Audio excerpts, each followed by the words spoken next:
আমরা দেখতে পাচ্ছি বিভিন্ন অঞ্চলের দোকানপাট, হাট বাজার, মাঠঘাটগুলোতে সবাই সব কিছু ভাগাভাগি করে নিয়ে যাচ্ছে এবং আমাদের জাতীয় ছাত্র শক্তির বিভিন্ন পর্যায়ের নেতৃবৃন্দের ওপর তারা এক হয়ে সেই ফ্যাসিস্টদের সাথে এক হয়ে তারা কিন্তু হামলে পড়ছে।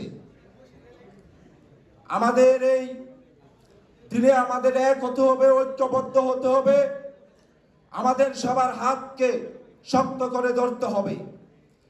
এ সময়ে এসে কোনো ধরনের গ্রুপিং, কোনো ধরনের কুরামবাজিকে এড়িয়ে চলতে হবে এবং আমাদের এই রাষ্ট্রের স্বার্থে, বৃহত্তর স্বার্থে, ব্যক্তি স্বার্থকে আমাদের জলাঞ্জলি দিতে হবে। পাঞ্জাবের জগতে একটি বিশ্বস্ত নাম, শাবাব এথনিক ওয়্যার। আমরা আর প্রতারণার শিকার হতে চাই না। আবারও যদি কেউ ফ্যাসিস্ট হয়ে উঠতে চায়, সে শেখ হাসিনার পর্যায়ে যেতে পারবে না, আমরা যেতে দিব না। আমরা তার আগেই তাদের মস্তককে চুরমার করে দিব।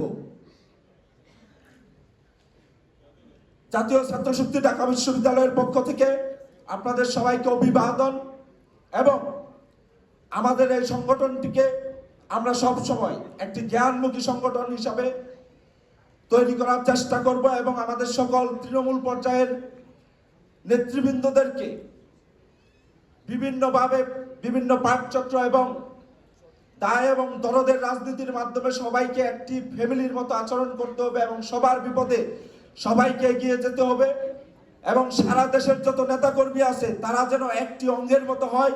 দেশের কোথাও যদি একটি আঘাত ঘটে সেখানে যেন কেন্দ্রীয় সংসদ সরাসরি হস্তক্ষেপ করে এবং তাদের পাশে এসে দাঁড়ায়। আমাদের কোনো নেতৃবৃন্দ যেন অনিরাপদ না থাকে। এই 24-এর গণঅভ্যুত্থান থেকে গড়ে ওঠা কোনো শক্তি আছে? 24-এর গণঅভ্যুত্থানে নেতৃত্ব প্রদানকারী কোন ছাত্র সংগঠন আছে? এই ঢাকা বিশ্ববিদ্যালয় থেকে সারা দেশের 64 জেলায় গড়ে ওঠা কোন শক্তি আছে? এই বলো তো সেই শক্তি, জোরসে বলো, সামনে থেকে, পিছন থেকে, টেকনাফ থেকে, তেতুলিয়া, রূপসা থেকে, পাটুরিয়া।